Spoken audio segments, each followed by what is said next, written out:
Good morning. I'm Kelly Mardica, the Associate Director of Gift Planning for the Greater Milwaukee Foundation.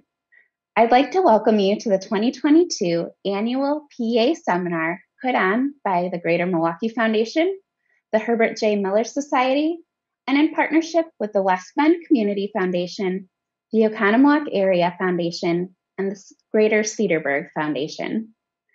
In a moment, you will hear from leadership of each of our sponsors. But first, a note on partnering with the Greater Milwaukee Foundation in charitable giving. At GMF, we strive to provide a high level of service with experience in complex estates and bequests and a deep knowledge of the community, leading with our North Star of racial equity.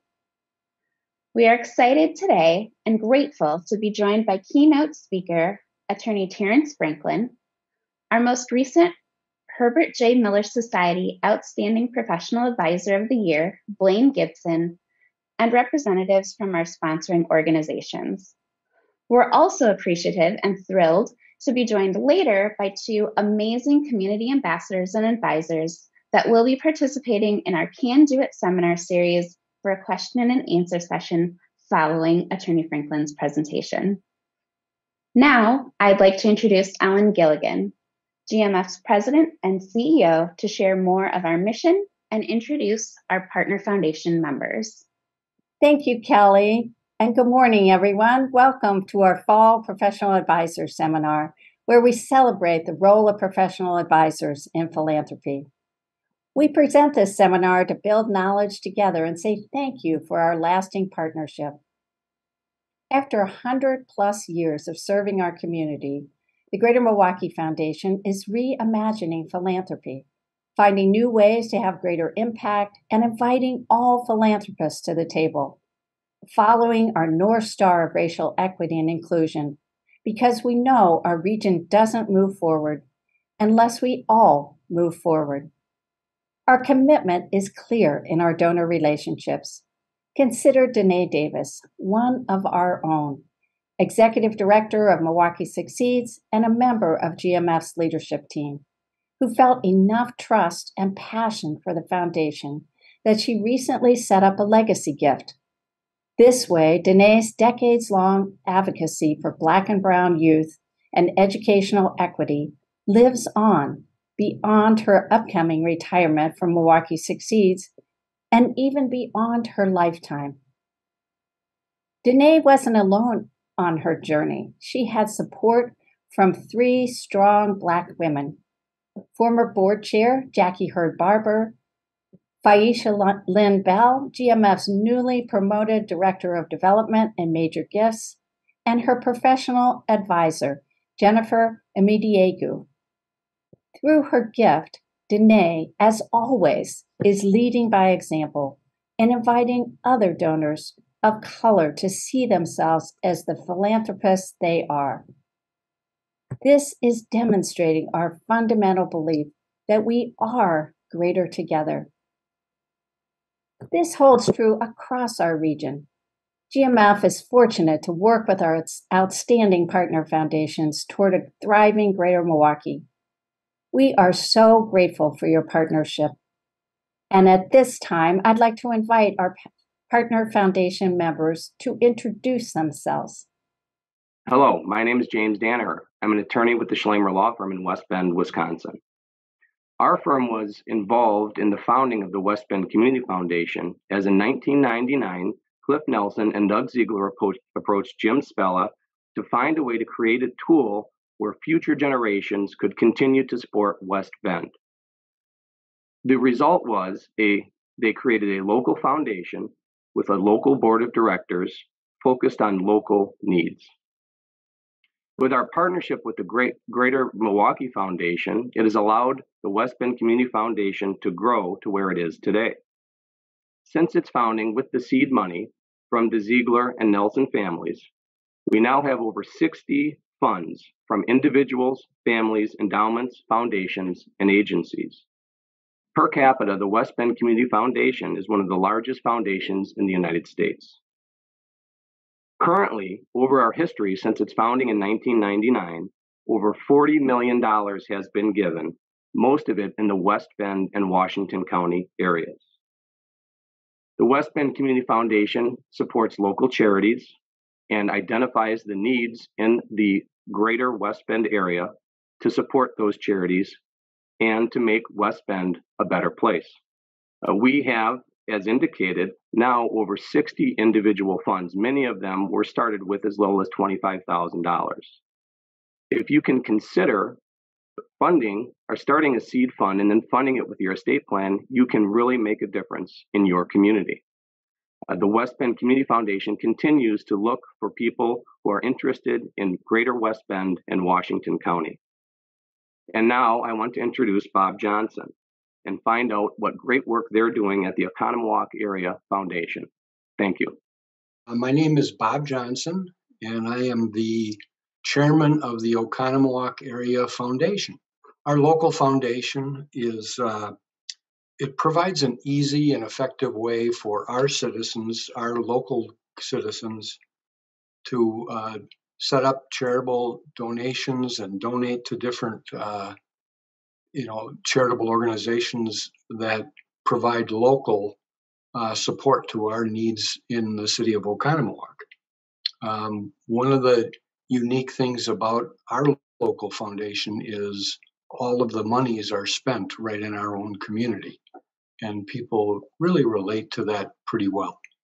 One of the things that makes our relationship with the Greater Milwaukee Foundation so valuable is the ability for having experts work with us on not only the investment side of things for our funds, but also with working with our community members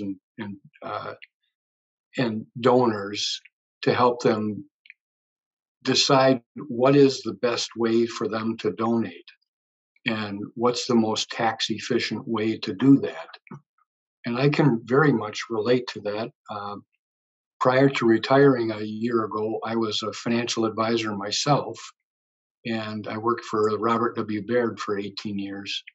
And probably the most valuable thing that I was able to offer, and you could offer your clients, is to help them with their charitable contributions and the best way to do that for their unique situations. And working with the Greater Milwaukee Foundation just provides our foundation with the expertise to do that right along with you. Hi, my name is Joe Rinselman. I'm the current president of the Greater Cedarburg Foundation.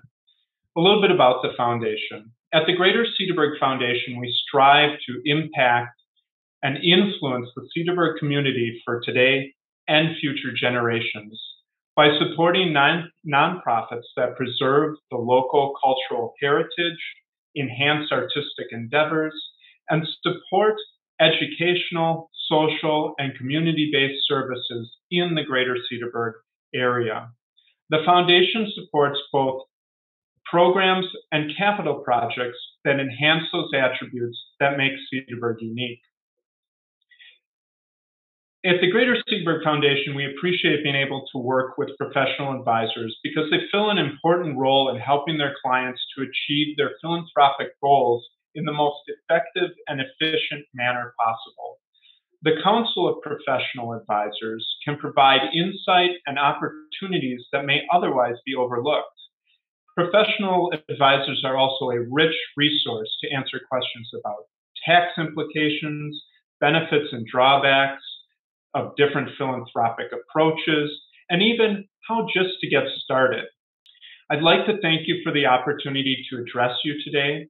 If you have any questions about the Greater Cedarburg Foundation or your clients do, I'd encourage you to reach out to us. Our contact information can be found at cedarburgfoundation.com. So thank you. I'd like to pass it back to Ellen, who I believe is going to introduce our newest member at the Greater Cedarburg Foundation, Blaine Gibson. Thank you all. We're so happy you could join us for this learning opportunity. I'd also like to acknowledge the Herbert J. Miller Society members. Your work makes philanthropy more inclusive and impactful. Now it's my pleasure to introduce a very special HJM member, Blaine Gibson. Blaine is a vice president and financial advisor at RBC Wealth Management, and this summer became the first person of color to receive the Foundation's Professional Advisor of the Year award. A dear friend to the Foundation, Blaine is a longtime member of our Impact Investing Technical Subcommittee and was a key partner in Cedarburg Art Museum, establishing an agency endowment with us. He's been an incredible supporter of young professionals, as well as an advocate for diversity and representation in the financial field. Welcome, Blaine. Ellen, thank you very much for all of the kind words. I'm very happy to be associated with the Greater Milwaukee Foundation and humbled and honored to be this year's recipient of the Herbert J. Mueller Society Advisor of the Year recognition. So again, thank you very much. The Greater Milwaukee Foundation has been fantastic. I really love the community involvement of the organization, but also the people involved in the organization. I'm also privileged to just be named as the recent member of the board for the Greater Cedarburg Foundation, which kind of does the same thing in Cedarburg, Wisconsin, and is a great partner to the Greater Milwaukee Foundation. This topic is just near and dear to my heart. As someone in the financial services industry, the clients that we work with for our financial planning often have wills, trust that we get a chance to review. And we hopefully review those with a fine-tooth comb, point out mistakes or things that may not be consistent, that in the long run save our clients a lot of trouble should a will or trust be contested in court. So again, near and dear to my heart. I also think this is especially important in the African American community, as these are not subjects that we talk about around the dinner table. One of the reasons I got involved as a financial advisor was watching my father try to sort through my Aunt Ruth's estate. And my Aunt Ruth ended up having more of a sizable estate than people thought, but did not have a will. I've seen how this can tear families apart. I've seen how things that are contested in court can be very detrimental. So I'm happy to say that reviewing this case of a very strong will that survived all those tests, to me was very insightful and very exciting.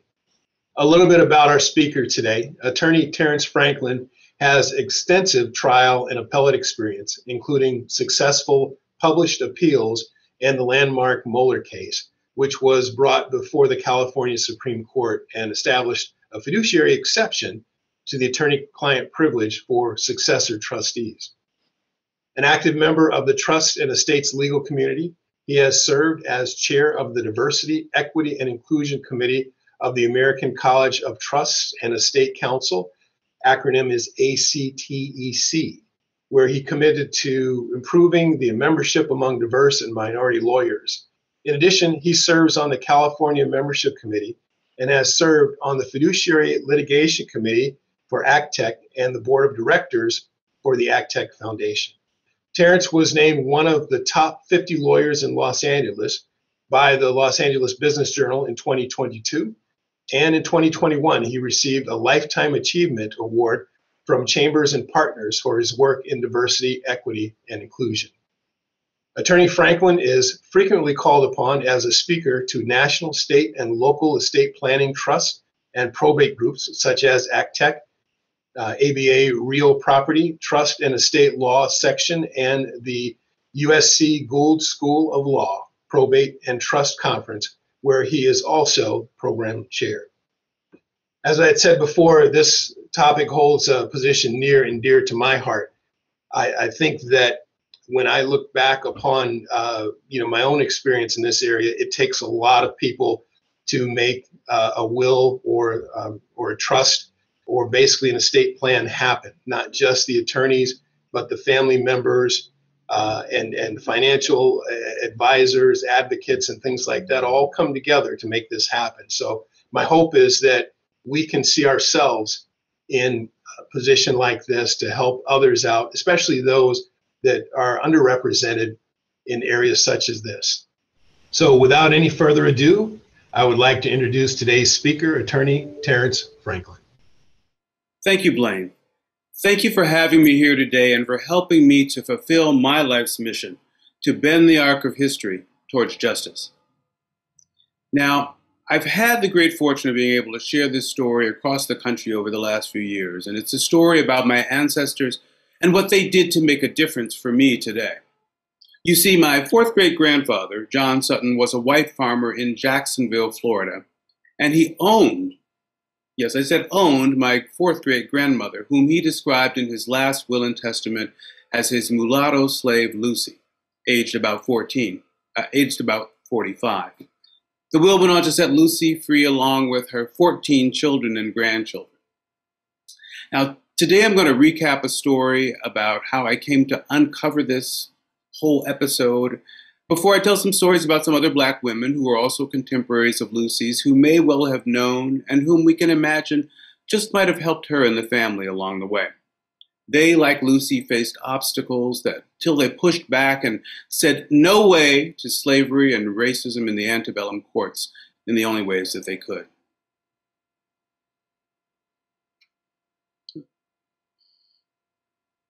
So let me give you a little bit of a backstory on how this story came to be, and it all starts with a person in my family.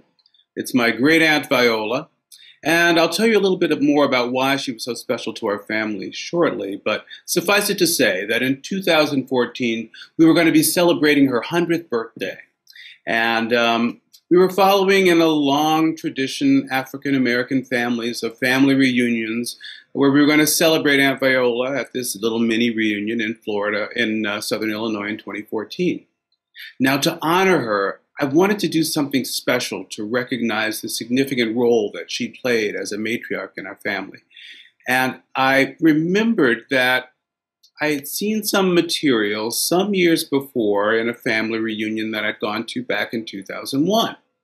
Now, that family reunion was in Chicago, and part of that family reunion included a set of materials that were a transcript. And I went looking for this thing in 2014 because I knew I'd seen this years before. And it was an excerpt of a will that I remembered seeing that had been typed up on an old IBM Selectric typewriter years before.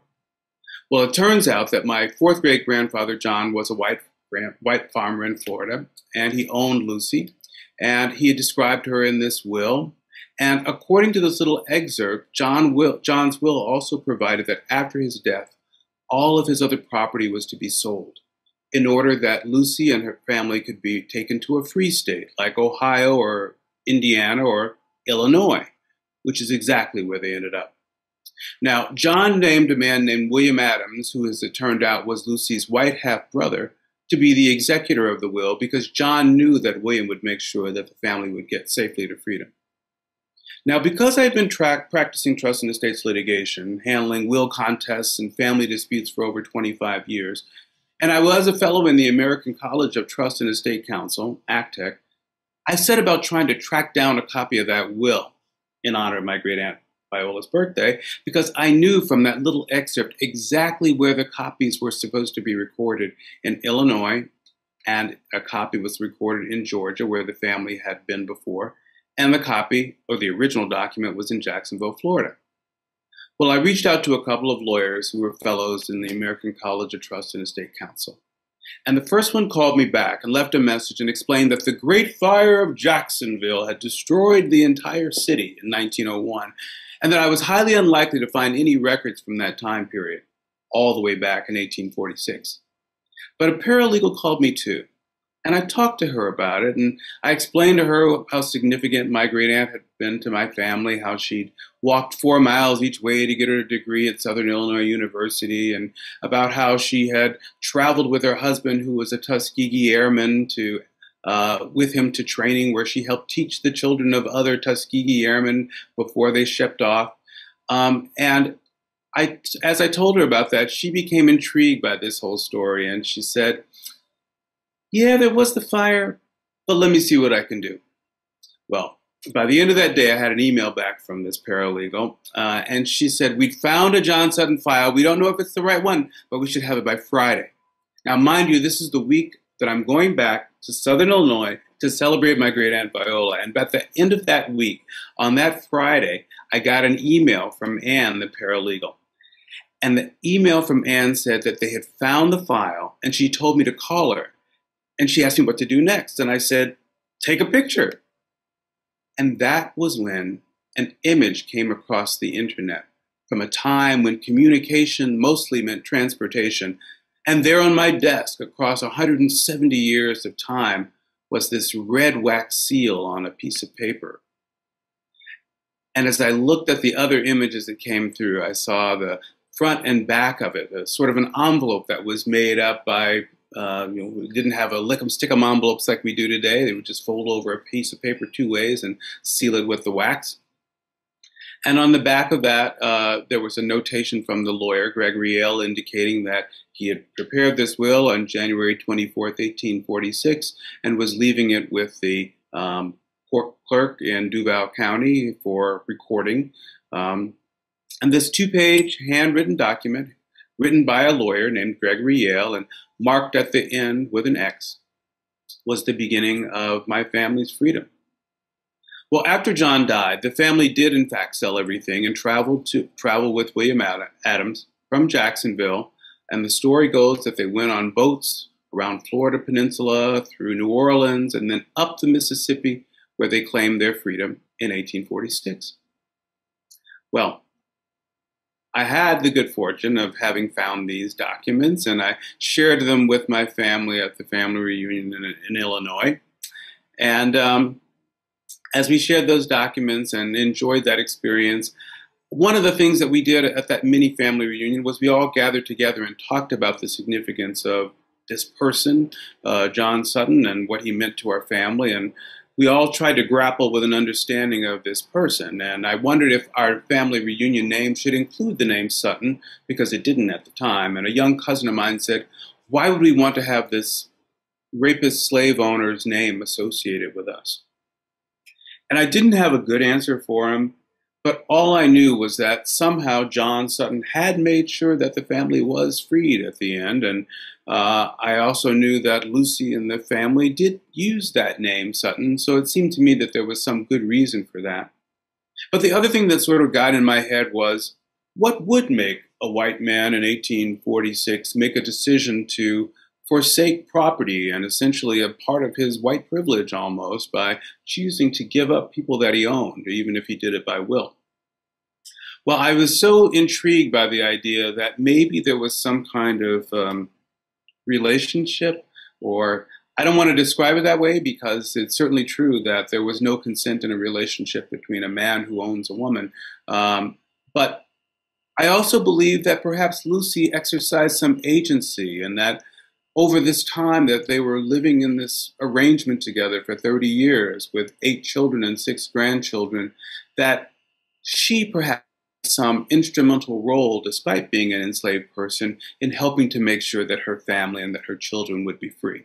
So that's what I focused on. But as I thought about it, I began to think other people should be thinking about this too. And I ended up writing an article, and it was called Tracing One Family's Path to Freedom Through Love.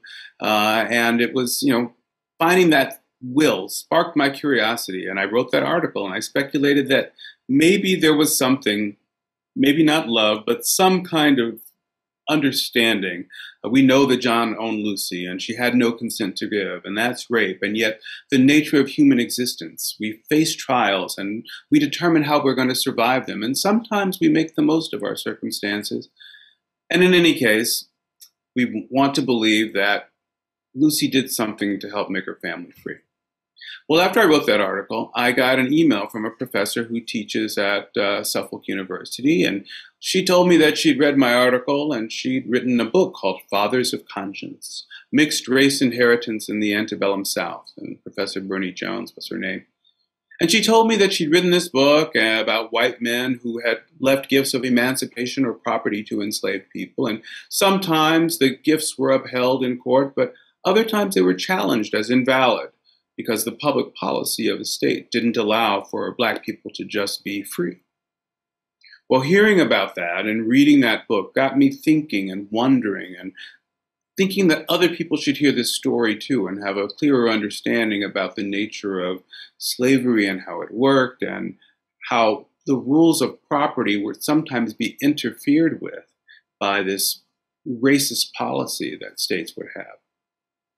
So I began to think about it and think and wonder, and mystically chanting a Buddhist chant. I happen to practice Buddhism, but Nam-myoho Renge Kyo is a chant partly for my ancestors, for enlightenment from them.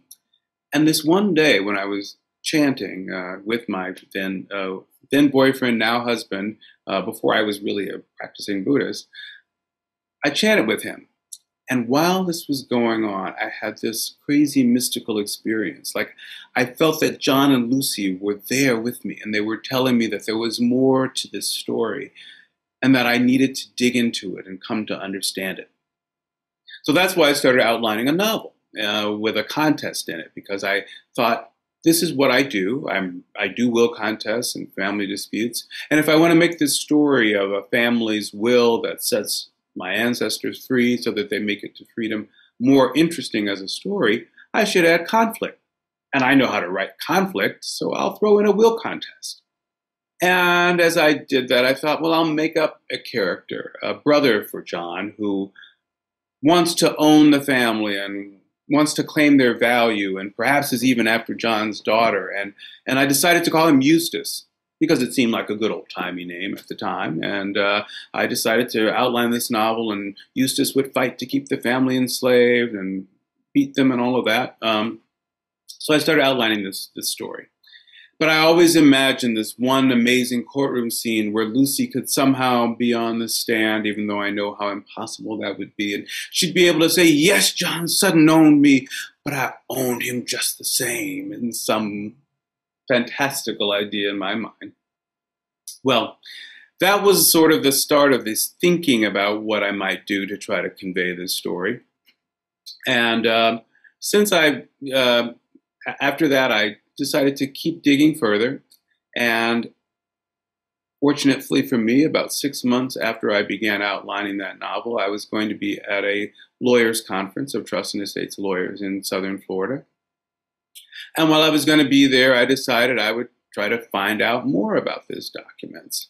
So I spoke to my then boyfriend, now husband. I suggested to him that we should go to Florida and travel up the state. And he said, yeah, but it's a long way to go up the state. And because I hadn't realized, go back one slide, I hadn't realized when we went to Florida that where we were down in the southwestern tip was almost about as far away as you could get from Jacksonville as you could possibly get. So we were going to be on a 5.5-hour drive up the state of Florida from Marco Island, where the conference was, to Jacksonville. And because we were going to be in this long drive, I decided to suggest that we should do something to make this drive significant. So I spoke to my husband, Jeffrey, and I said, as long as we're driving up the state, why don't we count the numbers of lynchings that have been documented in each of the counties that we'll pass through? Because we just heard that the Equal Justice Initiative, the Civil Rights and Social Justice Organization, was doing a project to establish a memorial to peace and justice. And they documented some 4,000 lynchings that took place across the country between the end of the Civil War and the Civil Rights era. And they had a wonderful compendium and appendix online that we could look up and read these stories about these individuals who were harmed by lynching. So that morning, when we got up to get ready for our 5.5-hour drive up the state of Florida, I was in the shower getting ready, and Jeffrey was outside, and I was having thoughts about what it would be like in that moment when I actually put my hand on that X that my great-great-great-great-grandfather made that set our family free. And I wondered, as I stood in the shower with the water coming down on me, how I would feel when I put my finger on that X. And I imagined a scene from the movie Selma, and I'm not sure if any of you have seen it, but there's a scene where Coretta Scott King is walking arm in arm with another woman named Amelia Boynton Robinson. Now, Coretta Scott King was there because her husband, Martin Luther King, was in jail at the time. And they were trying to bring this two wings of the civil rights movement itself, together with Malcolm X, who had not long before left the Nation of Islam. And so it was on the shoulders of Coretta Scott King to be the one to go meet with Malcolm X. And because they usually kept her out of the front lines and in the back, she was a little hesitant about going forward. Well, Amelia Boynton Robinson had been in the movement from the very beginning. She'd been beaten, arrested, and her son was part of the reason why they even had the Freedom Rides in the first place. And she took Coretta arm in arm, and these two elegant Southern ladies were walking along, and she said, "Do you want me to tell you what I think about at times like this that gives me peace? We are descended from people who built civilization, people who gave life to the world, people who crossed vast oceans in the hulls of slave ships, people who overcame terrors and tortures unimaginable. Their blood runs through you and it's pumping your heart right now. You are already prepared." Well, that was the feeling that I had as I was standing in the shower that morning, thinking about what was going to happen when I put my finger on that X that my great-great-great-great-grandfather had made that set my family free. And as I came out of the shower and talked to Jeffrey, and we got in the car and we started our drive for the 5.5 hours, I contemplated just how significant that would be. Well, we finally did arrive in Jacksonville 5.5 hours later, and as it turns out, we counted some 125 lynchings that were documented in each of the counties that we passed through. And we pledged to make a donation to the Equal Justice Initiative, that civil rights social justice organization. And there's the thank you note from Brian Stevenson at that organization. Some of you may have heard of the movie that he was in called Just Mercy, featuring Jamie Farr and Michael B. Jordan. But it talks about his work during death penalty work.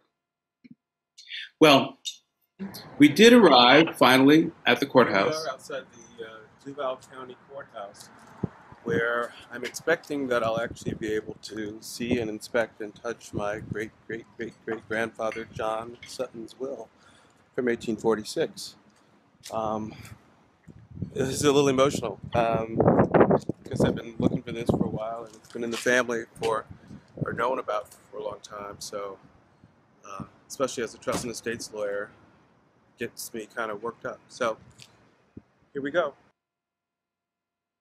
So there we were, outside the courthouse, about to go in. And just as we were about to go in, some people said, "Yeah, that's the way you do it." You know, here we were, these two gay guys in our jaunty fedoras. And we couldn't understand exactly what they were cheering us on for at the time. But as it turns out, Duval was one of 2 Florida counties that refused to issue marriage licenses at all, rather than to issue them to same-sex couples in these few months before the Obergefell decision made marriage equality the law of the land.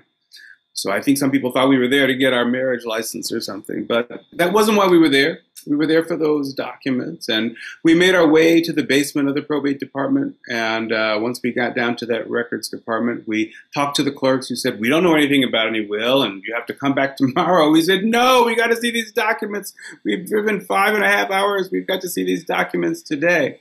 Well, eventually they did find the file on a supervisor's desk, and they handed me this small red welt file about the size of a lady's clutch purse.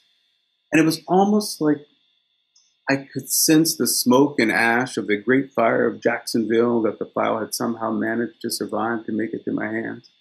And it was almost like the words on the pages were electrified with the lives and the images of those people whose lives were represented on them. So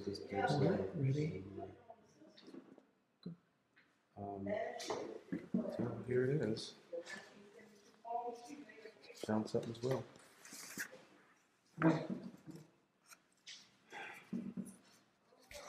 Yeah, we visit that videos about It's not great sound, it was sound in the moment, but that was that exciting moment captured on video by my husband when I first saw those documents and was able to pull them out of that file and touch them with my hands. Just like it was.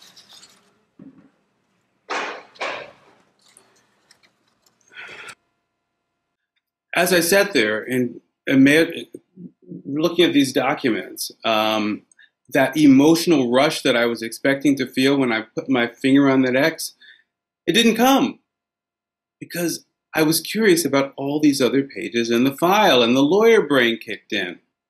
Well, as I looked through the documents, I realized that there were some things that I knew before, and there were some things that were really just new to me.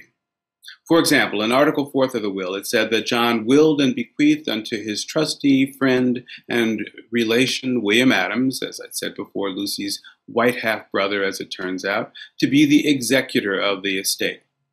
And what John was telling William Adams to do was that he would own all of John's property, the above named and described property, the slaves, the future children thereof, the cattle, the hogs, to have and to hold unto himself and his heirs under the following conditions.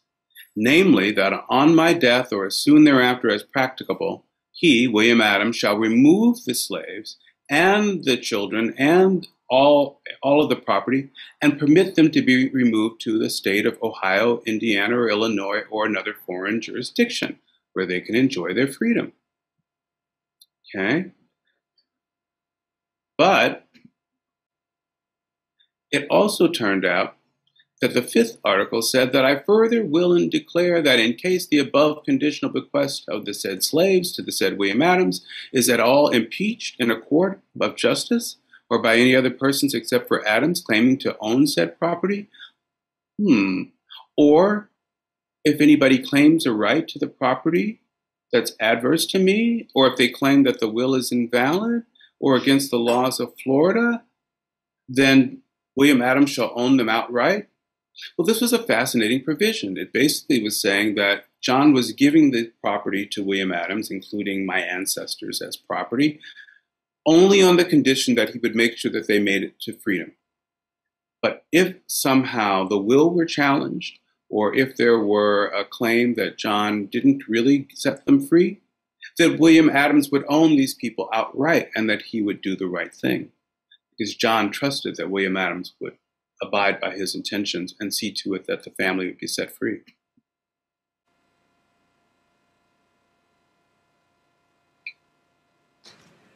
Good. So I thought I was just going to find the will, but there's a lot more here than I thought because this is the whole probate file.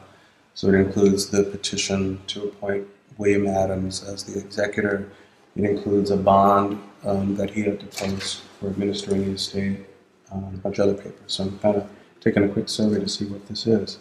I'm glad I'm a T&E lawyer because it helps me know what these documents are all about. Oh, here's an argument about slaves cannot be manumitted and be free in the state, either directly or indirectly, except upon certain conditions, restrictions, blah, blah, blah, blah, blah. And I, your petitioner, further showeth unto your honor that so much of said instrument as provides that certain personal property shall be appropriated to the use and benefit of such slaves, owing their slavery and otherwise, is contempt to the statute of the state. There's a whole case that deals with, I'm going to have to spend a lot more time here. Jesus. That was the moment when I knew that the novel that I was writing turned out to be a true story, that somehow my ancestors had conjured up in my DNA the ability to share these facts. Because as it turns out, the guy that I invented named Eustace, who seemed like a good old-timey name, turns out that his name was really Shadrach. John's younger brother, Shadrach, Sutton challenged the probate of John's will, claiming that John was too old, too drunk, and too crazy to have done the will. According to the petition that Shadrach filed, he was informed and believed that John Sutton was very aged and infirm bodily and mentally and had been wandering in his intellect, and that he was subject to childish and wild, extravagant superstitions, and that he had been kept constantly supplied with and under the influence of ardent spirits, in other words, that they'd kept him drunk to get him to do this will, and that his credulity and imbecility made him an easy dupe to the artifices of designing persons who represented to John that the families of children heretofore mentioned were his offspring, when in fact none of said children were his.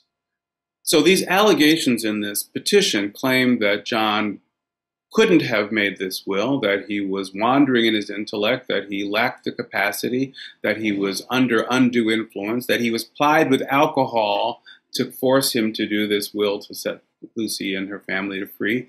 And it even went so far as to say that these children weren't even his, which was an interesting thing for Shadrach to say, because nothing in the will said that the children were his. All that the will said was that John owned certain property, a mulatto slave Lucy, her 8 children, and her 6 grandchildren. So everyone really knew what was going on, that these people had essentially created a family together.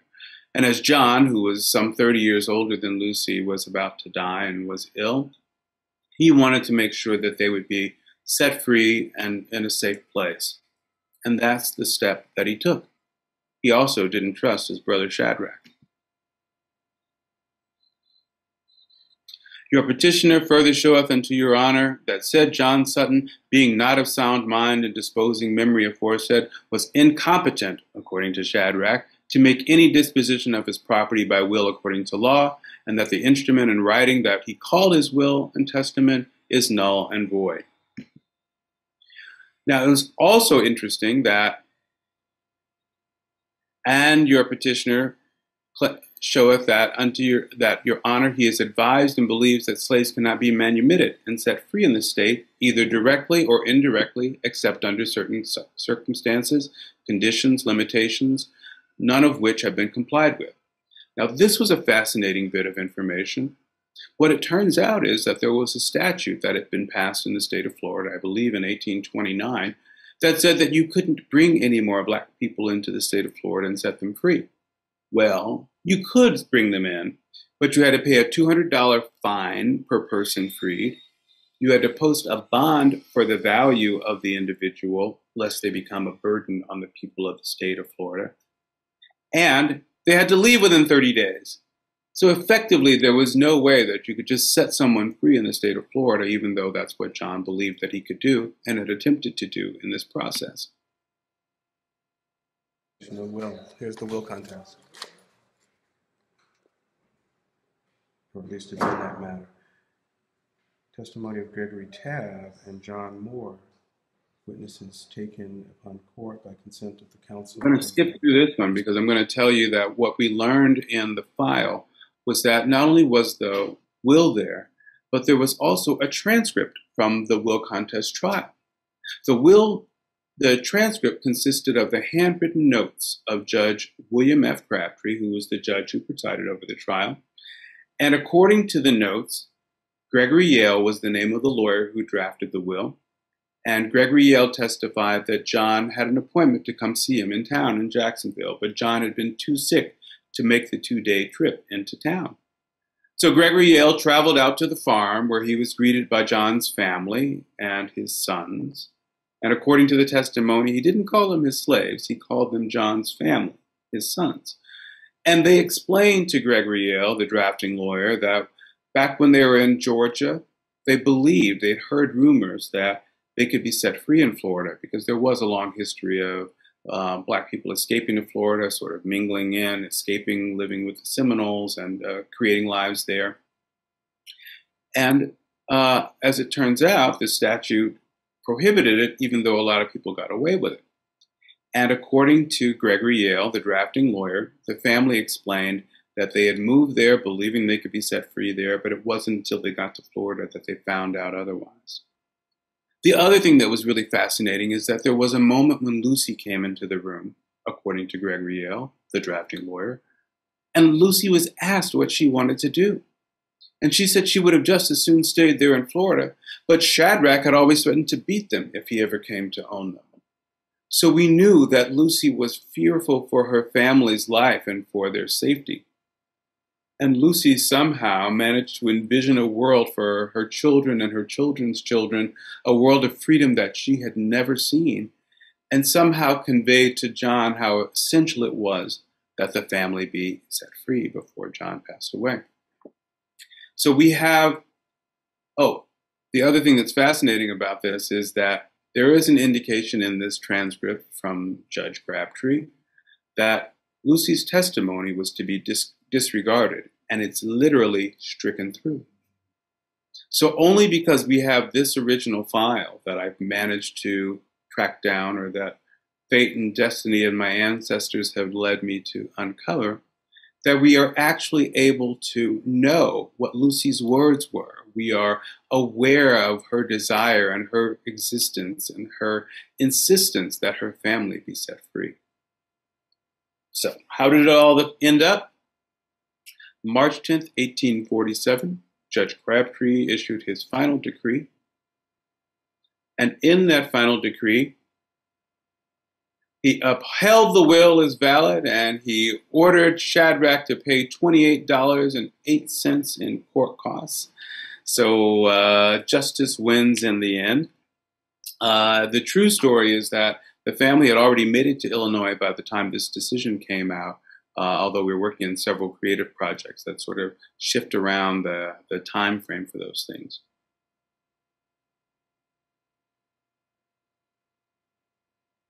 This is an image of Sarah Sutton. She was Lucy and John's youngest daughter. She was 17 in 1846 when the family got out of slavery, according to the will. So she is my great-great-great-grandmother. This is a photo from her in around 1910. We also have another fascinating image of her, a colored image of Sarah as well, from around the same time. So what does all this mean? You know, what do we learn from following these stories and coming to understand what it was that that my ancestors did? Well, from my perspective, I think this is about really finding mission.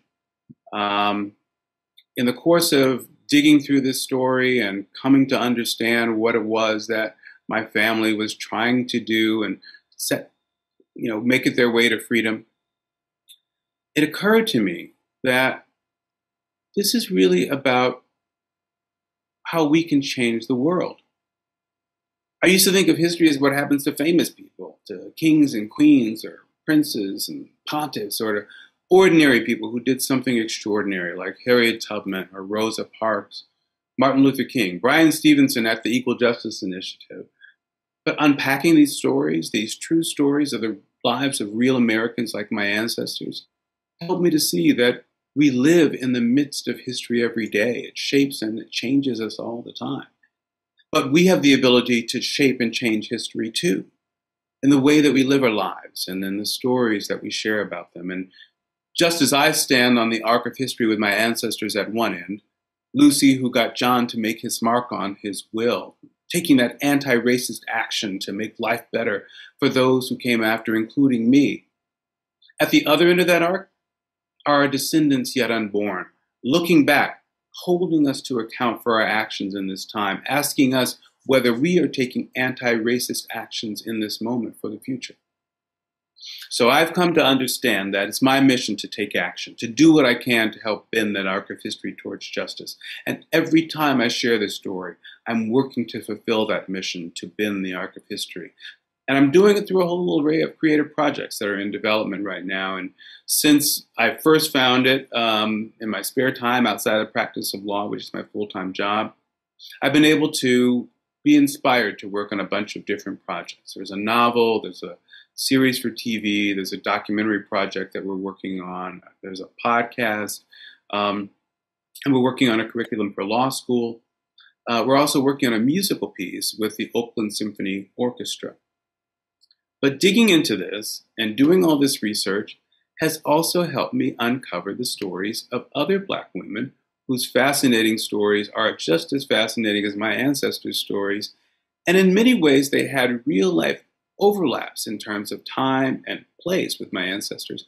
So we're weaving their stories into the stories that we're telling about Lucy, because I think they also help to enlighten us about how we can be better and how people have used the laws to protect themselves in the past and how we can do that for the future. So here's what's new. In 2015, I first discovered this mission and started digging to find my way to understand what it stood for. And since then, I have continued to bend the arc of history towards justice as part of my own personal mission in every way that I possibly can. And we've been working on all these creative projects. And one of the three people who've come up, whose names are sort of woven into our stories, are Celia, whom the law gave no last name to. Then the next one was Anna Majigini Jai Kingsley, who had a lot of names. And the last one was Eulalie de Mandeville de Marigny, who's also known as Madame Cici, because that's a lot easier to say. Now, I'm going to give you a little bit of a quick overview on how these women's stories relate to our story. And the first one is Celia. She lived from 1818 to 1848. Now, Celia lived in the same part of the Florida that my ancestors lived in. And like my ancestors, they had moved to Florida from Georgia, believing that they could be set free there. The owner in that family, whose name was Bryant, was not a nice man. I really can't say whether my ancestor John was a nice man or not, but we know from the history and the story what kind of a person Bryant was.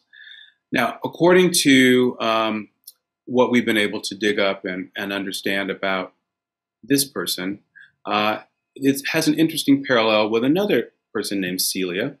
And the other Celia was a woman who lived in Missouri. Strangely and sadly and ironically tragically, both Celias, neither of whom had a last name, were executed for killing the white men who owned them. This is the jury verdict from the one in Missouri. Well, you have to wonder what it would be that would cause a woman to commit an act of murder like this.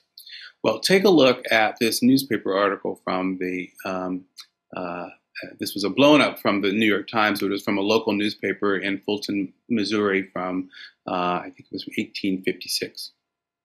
Celia, who had been under the gallows the evening previous to her execution, and while under the gallows, she made a confession. And she said that on the evening of the occurrence, she procured a large, stout stick, much larger and heavier than she'd before said, and she took a position behind the door, leaving it slightly ajar, that her master came to the cabin, pushed the door open and entered it, and as soon as he entered, she struck him with a stick, felling him to the ground. She did not at first intend to kill him, but as she said, as soon as I struck him, the devil got into me, and I struck him with the stick until he was dead, and then rolled him in the fire and burned him up. Well, that's a pretty dramatic set of circumstances, and you have to wonder what it would be that would cause someone to do something like that. Well, maybe some stories from our Celia in Jacksonville can give us some insights into that. According to the story, as far as we know, our Celia also lived near Jacksonville, where my family came from, and she might well have known Lucy. They were both enslaved, both had been owned by their white fathers. They both had been owned by men who came to Florida thinking they could set them free. Celia's owner, Jacob Bryant, was also likely her father, who probably also raped her, and who was also probably the father of her children, her 4 children. Now, Celia was moved by Jacob Bryant to Florida in 1830, about 14 years before my family went there. And we also know that the same lawyer who testified in my family's case that John was too sick to travel to town was also involved in Celia's case, interestingly. Jacob Bryant had moved to Florida, apparently was a terrible person who beat all of his children and just treated them terribly.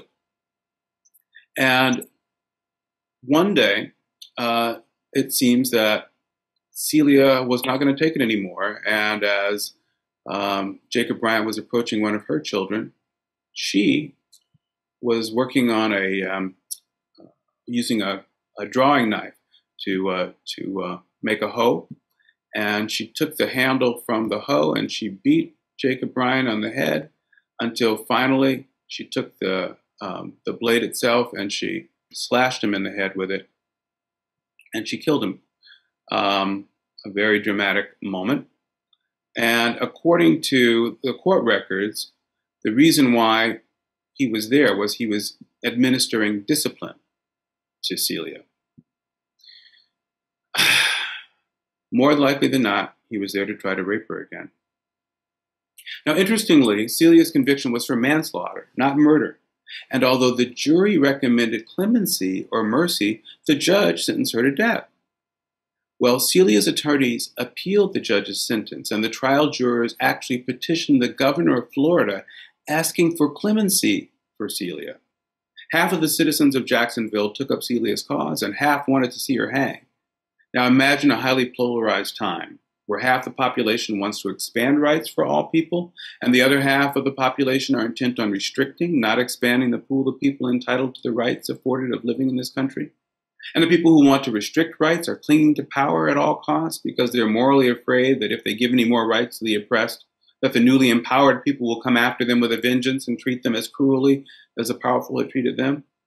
Well, it was like that throughout the South at this time, including in Jacksonville. And in the Jacksonville area, they really broke down 50-50 as to what they wanted to happen. And, well, here's what really happened. When Celia killed her father, the community all knew what a terrible person Jacob Bryant had been. And so they were really conflicted about how she'd be treated. And the half of the town that supported clemency included Isaiah Hart, who was known as the father of Jacksonville. And Celia was ultimately executed on September 22nd, 1848, and as she hung for an hour. But that wasn't the final indignity, because those 4 children of hers, they were still subject to a ballot battle over who would own them, whether she would end up in the hands of Jacob Bryant, who had owned her, or whether they would end up in the hands of the state. And Jacob's white family came down from Georgia and fought and fought and fought to try to keep those children in their hands and not have any other alternative in their lives. But Anna Majigini Jai Kingsley is the other person I would just like to talk a little bit about. Now, Anna's another fascinating character. She was one of the wealthiest women in Florida, and her little bit of a backstory is that she was taken from Florida at the age of 12, is the way the story goes. And she was supposedly an African princess, the daughter of 2 royal lines, the Njaye and the Majigini lines. And the legend is that she was taken from Senegambia at the age of 12 by a man named Zephaniah Kingsley, who was a slave trader and a sailor.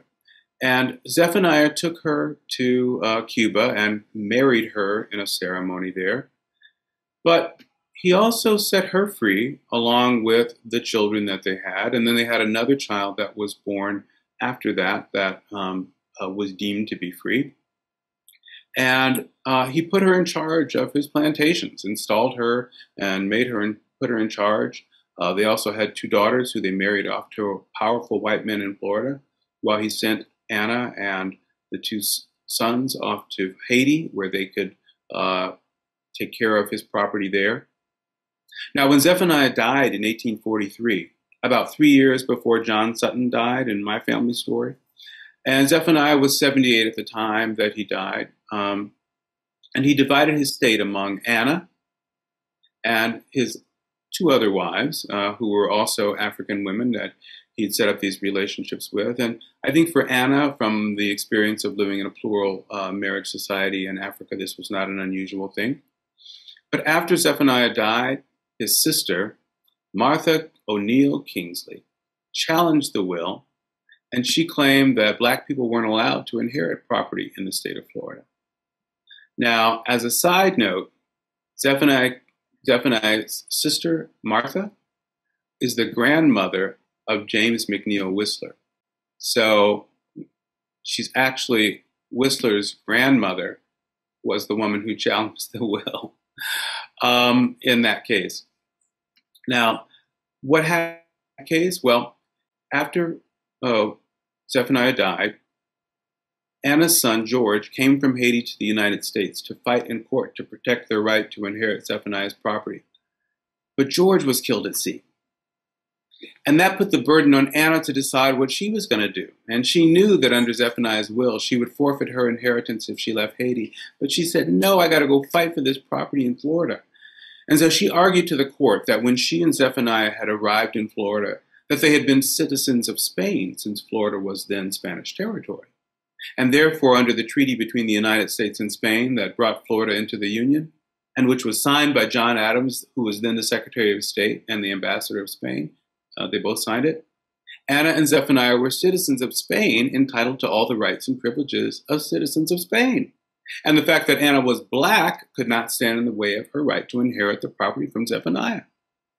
Her case was also heard in front of Judge Crabtree, who was the same judge who ruled in favor of my ancestors when he allowed them to inherit property. And he also allowed Anna to inherit property as well. And as we've conceived the narrative of Lucy, we believe that maybe Lucy thought that Anna might be her long-lost aunt, and Lucy is determined to try to find Anna so she can learn more about her own family story. So that's all I'm going to tell you about today, because I do want to leave some room and time for further discussion, and I know there are other panelists here. But I just going to flip through and set us on a slide that leaves you with a parting thought of how important it is for us all to remember that we have a place, we have a role to play in shaping history. I just did a TED Talk a few months ago, and you can find that. It's called Bend in the Arc of History. And I just encourage people to figure out how they can step into this moment between the past and the future, between everything that's ever been and all that can be, and try to find a way to bend the arc of history towards justice in the ways that we live our lives and in the stories that we tell about them. Thank you, Attorney Franklin, for that beautiful and incredible story and presentation of allyship, equity, and just how important it is for professional advisors to work to bend that arc of history towards justice. I'd now like to introduce Ashley Smith, a corporate attorney with Godfrey & Kahn and the president-elect for the Wisconsin Association of African American Lawyers, and Jaquilla Ross, owner and founder of Ross Financial LLC and the current president for the National Association of Black Accountants, Milwaukee chapter. Jaquilla, Ashley, thank you for joining us. And if you'd like to jump right in, if you have a question. Absolutely. I can go ahead and get us started. Thank you again for that awesome presentation. I had the opportunity to watch your TED Talk and read up on the material beforehand. So it's truly an amazing story. But I want to go ahead and get us started with our question and answer. So my first question to you, our first question is, what are some examples of bending the arc of history towards justice in today's society? You know, I think there are so many ways that people can find to look out for things that aren't going well. We see every day there's changes and developments in the news that something is wrong. We have to make a course correction. We are focused on things that don't matter at all. But because we do live in this world, and there are going to be children who are going to come after us, and like I said, for me, one of the little ways to try to make a difference is to do an estate plan, to make sure that your family isn't going to be left subject to laws that they really wouldn't want to have controlling their property or what's going to happen to them. I think every day we find ways to push against the accepted norms of that are built into racist systems and to the expectations that people have always had. I know that wasn't the best answer. That I had a different thought about that. But to me it's a daily question. What am I seeing? Is there injustice that I'm seeing that I can try to correct for? And so for me, I'm working on a project now to try to create a fellowship at UCLA where a new Black law grad will run a program where they'll be providing estate planning services for underserved communities, primarily the Black community in Los Angeles, while they're getting training to become trust and estates lawyers, so that we are continuing to grow the next class of successful trust and estates lawyers who are African Americans, who can reach out to the community, who can help them understand how important it is to make these plans so that we can preserve our legacies and do what we can for our families and our children. Absolutely. And I just to piggyback, it's not another question, it's just a comment. I see that as a great example that you just gave as far as estate planning, even though there's, obviously so many more. Personally, right now, my family and I is going through the fact my aunt did not leave a will, or an estate planning plan. She had life insurance, but there was no written plan in place. And now we're dealing with this issue of her home. So totally echo that great example to give. And along that lines, it's really kind of ironic that your specialty is in the trust and estate space, because actually recently, we actually hosted a conversation with Kelly where we kind of talked about the importance of estate planning and having a trusted advisor, and why members of Black and Brown communities do not typically engage those kinds of advisors. And there's really a trust factor there. And so that's really a conversation that we really just had. So it's really funny that that's your area of specialties, because it's so important. I guess. Yeah. Oh, go ahead. I was just going to say, I wrote an article last year that speculated on some of the reasons why we don't often do estate plans. And one of the things I thought about was the fact that we came to this country as property.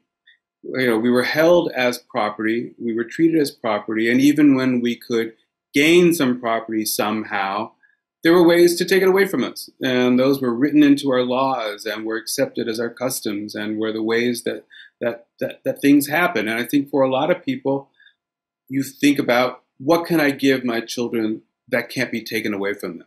So it's education, experiences, opportunities, or, a business, something like that.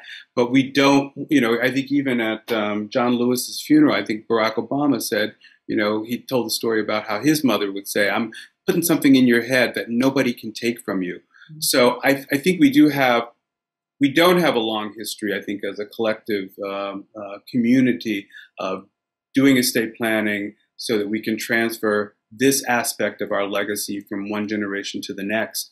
But now is the moment for us to recognize that we haven't had that tradition, and we can change that. It's up to us to do that. Definitely. And I think something important that you said is the reasons why we're hesitant to be involved in this space. And I think oftentimes, especially today, often people forget that racism isn't just a choice. It's ingrained in our laws. And for a long time, it was the law of the land. And a lot of those, what we see today is residual from those laws. And I just think the reasons why is so important, because it can help us move forward. I guess shifting gears a little bit, DE&I is a hot topic right now, and it's trending. And especially starting in 2020 with the social justice movement there, following Ahmaud Arbery, Breonna Taylor. How do we ensure going forward that it's not just trending, but that it's a priority? I think that's, the $64,000 question. I work with a man named Doug Haynes, who's a UC Irvine vice chancellor, who is running what they call the Black Thriving Initiative there. And they're trying to make UC Irvine a place where Black people thrive. And I sort of got on an advisory panel with them in the middle of 2020 as things were going forward. And one of the conversations that we had as a board was, how long will this momentum last?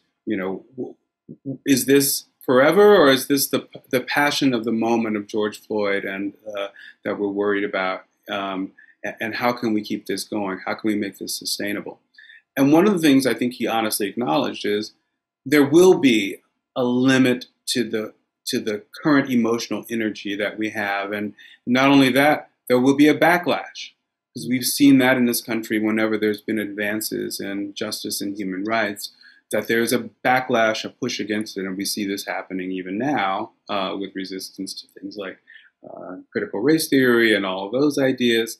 But I think it's up to us to make sure that D&I becomes an essential part of our entities and our organizations and ourselves, because what we're doing is we're just expressing our humanity and all of the aspects of who we are, as African American women, whatever our gender is, my sexuality, all of that.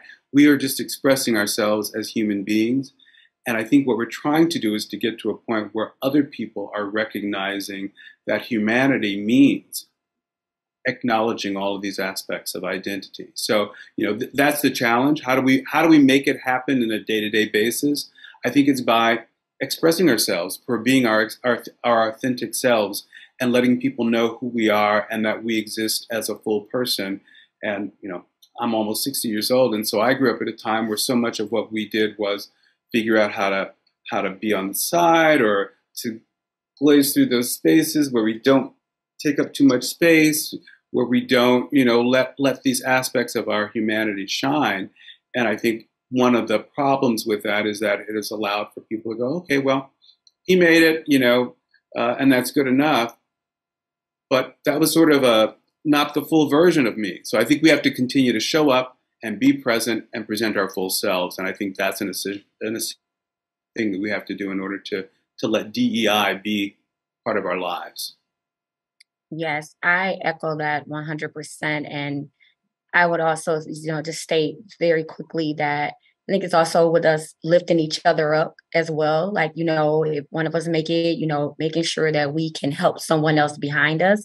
That's the motto about NABA, is lifting as we climb. And I just think that applies to all aspects of life, no matter if you're in a corporate environment, government environment, or nonprofit space, just making sure that we can continue to lift each other as we climb, along with everything else you just stated. So thank you for that. One of our next question, I would say, when you're telling this story to predominantly white audience, what are you hoping or wanting the audience to take away? I love that question. And I just want to say mentorship is huge for me. I think that's so essential. It's the most important relationship. So I echo what you just said as well. And what I want white people to take away from this story, what I'm hoping, what I set out to do at the very beginning, as I thought, how do we tell this in a creative way, is I want people to be in that moment and to be looking around in 1846, and for white people to put themselves in the shoes of a John Sutton and to go, what made this person make this choice, sort of forsaking all of the benefits of what he would have. And, it hasn't really been my personal inquiry, but when this started, I was like, okay, I'm as much John as I am Lucy. So that's already this conflict for me, right? And then I'm going, I've never been a white man in America, in a country that had laws that were set up to look out for me and to protect my interests and to do whatever I wanted.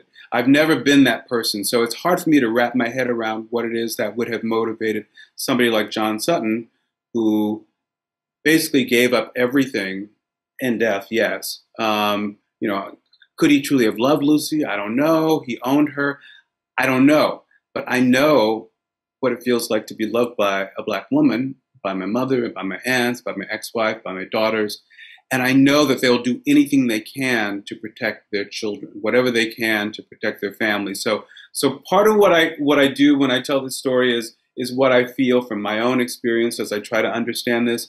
But I also know that it becomes a Rorschach test. So when I talk to white audiences, they identify with John. And if they can bring that sense of, this is a bad situation in 1846, that you can't just be free and that you can't set people free. And even white men who are entitled to trade property as they want to do under our Constitution and all our laws are bound and can't even do what they want to do because they want to set somebody free. I want white people to watch that and go, that's crazy. And then to come back to 2022 and go, what am I missing in this environment that we're living in now that I should be changing? Why is it that I ended up growing up in an all-white neighborhood? Is it possible that maybe there were laws that prohibited Black people from living in the neighborhoods that I lived in? And if that's true, maybe I should rethink all those stereotypes that I associate with the Black community that caused me to look down on it or to think of it as something different from me. So what my hope is that people will look at what is obvious oppression and racism and white supremacy in the 1840s and bring that same sense of focus and discernment and a desire to change to 2022, to the world that we're living in today. So that's a long way to say that's what I'm hoping that white people will do, that they'll be moved to take action to make a better world for all of us. Absolutely. One thing you just made me remember in your presentation, you talked about, I believe it's Cecilia. Am I saying that correctly? How back then half of the people wanted to kill her and half of the people, wanted her to be free. Thinking about when you said that, it struck a nerve with me because I don't have a percentage of, what percentage of people in this country want, justice and right for Black and brown people and what percentage don't. If you had to put a percentage on it, what would you say? That's a good question. I mean, but, I think it's interesting that, if we look at just our election numbers in recent years, and I'm not saying that everybody who votes on one side are racist and everybody who votes on the other side aren't, but, this country has a long history of walking on a razor's edge between pushing for equality and something better and fighting to hang on to the same old systems of oppression that have kept us where we are, So we end up with, a civil war that doesn't quite get it right, and we end up with, the Civil War amendments and, freedom and rights to vote and citizenship, and yet then the white majority takes over, and all the good that could have come out of Reconstruction gets turned away in a compromise that allows Rutherford B. Hayes to become the president. So we have a long history of very sharp back and forth, cross the line this way, cross the line that way. And so I'd be hard pressed to put a number on it. But the fact that we can't seem to all recognize the fact that we're all better off if we have a country that is more generous and that supports everyone and that we all are connected. I think that, that's one of the fundamental things that racism allows people to do, is to say, I'm human in a different way than you are. And because of that, I have the right to treat you differently. And what that's missing is the fact that we're all humans and we all have the equal right to a life of dignity. And if you really believe that, how can you look at oppression and violence and allow it to continue to exist? And that really requires a mind shift that many Americans aren't ready to make.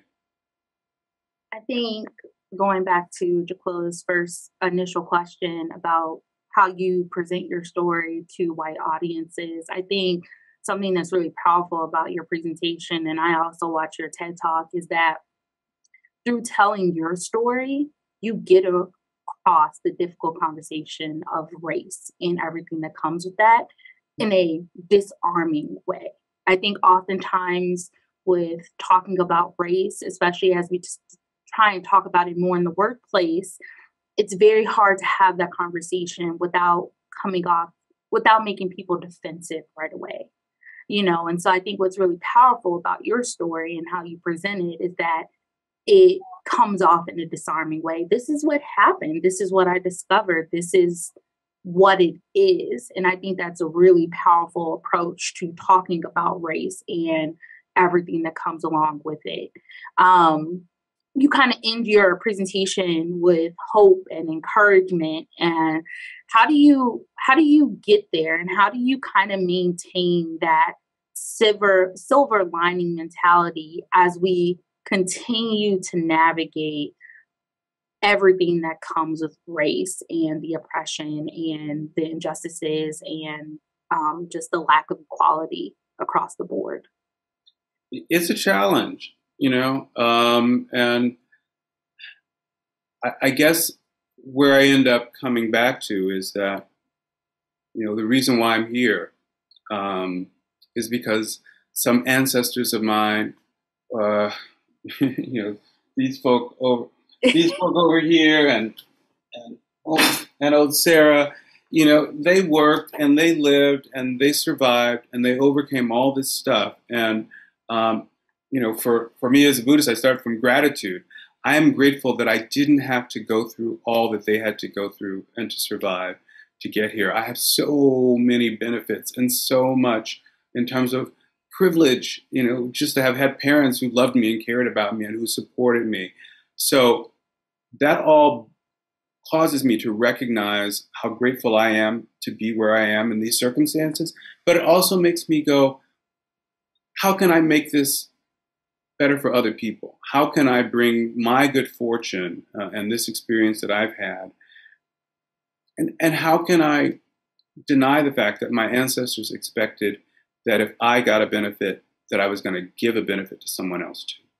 So I have to envision a world, a future out there that I can't see right now, a future of peace and of justice and of greater equality. And I have to keep my eyes on that vision of that future and figure out what little steps I can take day to day to try to move in that direction. Because I don't know how else to get there except one day, one step at a time, recognizing that we are on this arc of history and that it's long, but it's bending towards justice. So, I guess it's out there. The hope is there. Yes, absolutely. Your last bit of statement on that question essentially flows right into this next question, because you're doing your part in the community, and many of us on this call are doing our part. But let's talk about really quick, what is the role of professional advisors and philanthropy in as far as lifting the Black and Brown community and acknowledging systemic racism and white supremacy? I think it's a huge responsibility. And if we are truly living DEI and the principles that drive us forward in positive ways, then we should be finding ways to weave those into our conversations with our clients. And the American College of Trust and Estate Council, I've been doing a video series called "Planning for a Diverse and Equitable Future." So once a month, we take a topic: the racial wealth inequality gap, or we'll take a topic like changing your transgender marker, those kinds of things that are practical, necessary things that require the professional to come together and work on these things. So I think that's the kind of thing that this community can do, is to share the information, to make sure that people are aware, to reach into the communities that are underserved. As I said, we are pitching a grant proposal now for this fellowship in Los Angeles that will, as I said, have this three-pronged approach, which is to both give a job to a new Black law grad, to have the estate planning services provided to underserved communities, and to develop this next generation of trust and estates lawyers. Our program was based on something that was similar that was done in Portland, Oregon. And when I saw what they did, I said, oh, maybe we can figure out how we can do this in Los Angeles, and maybe it can become a pilot for other locations. So maybe that's coming to someone's community at some point. I think we have to continue to be writing articles and telling stories and reaching out to young people who haven't thought about what they're going to do with their careers. So we want to make sure that we are recruiting new young professionals who will come into the trust and estates area. ACTEC has a fellowship for the ABA Real Property Trust and Estate Law section has a fellows program that helps to support financially young lawyers who want to attend those programs.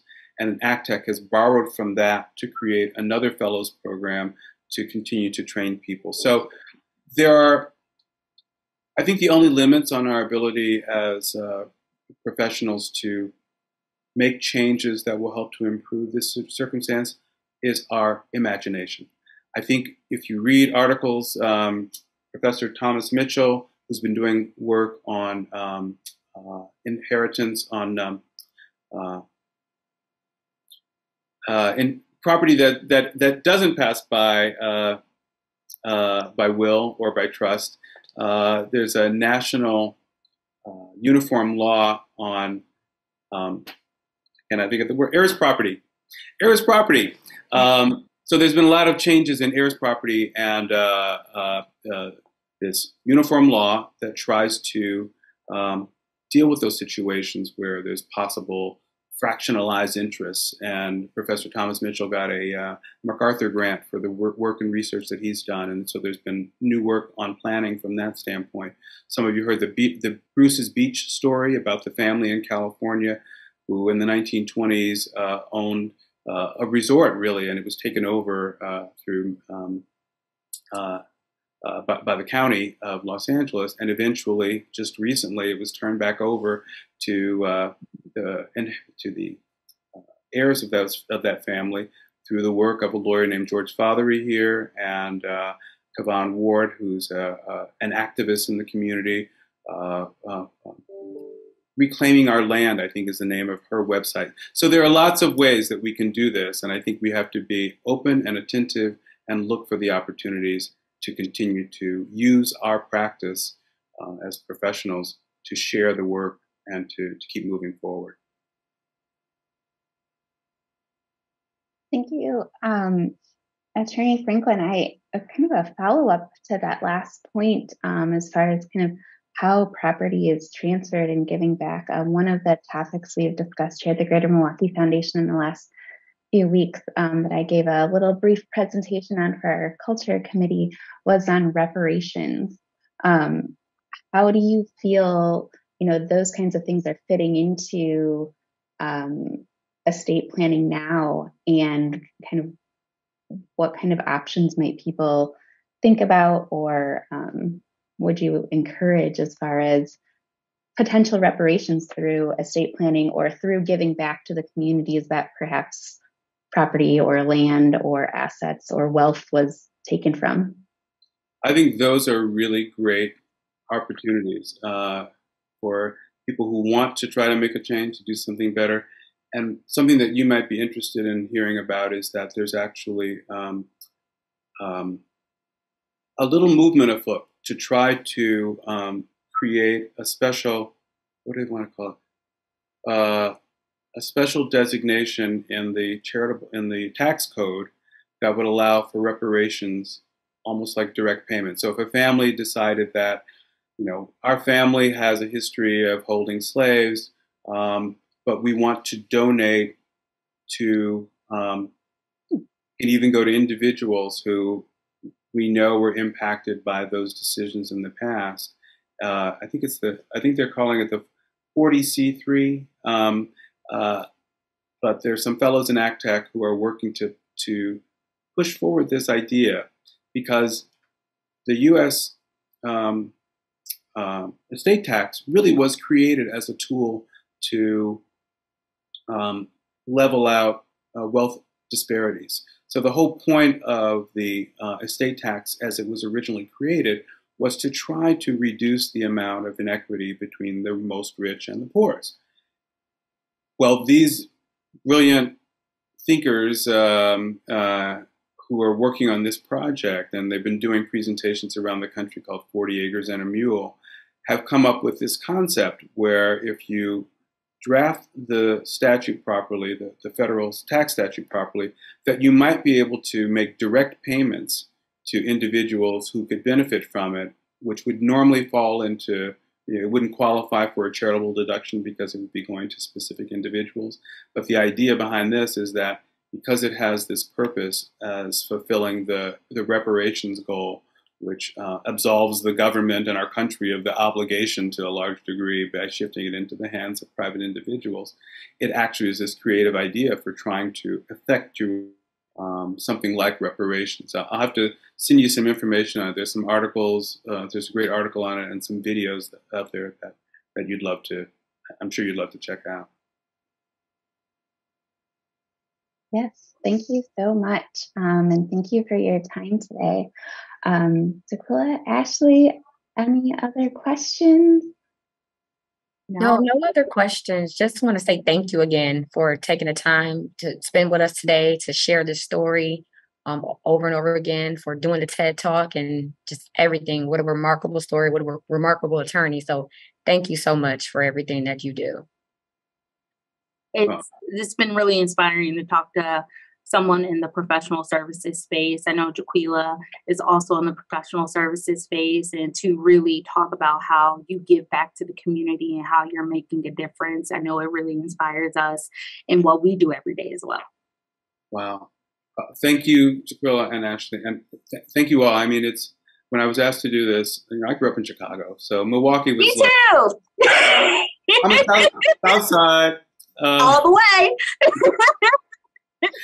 So, Milwaukee was always that sister city just up, just up the way. So I've always had a little bit of a soft spot in my heart for Milwaukee. And so it's an honor and a pleasure to be here.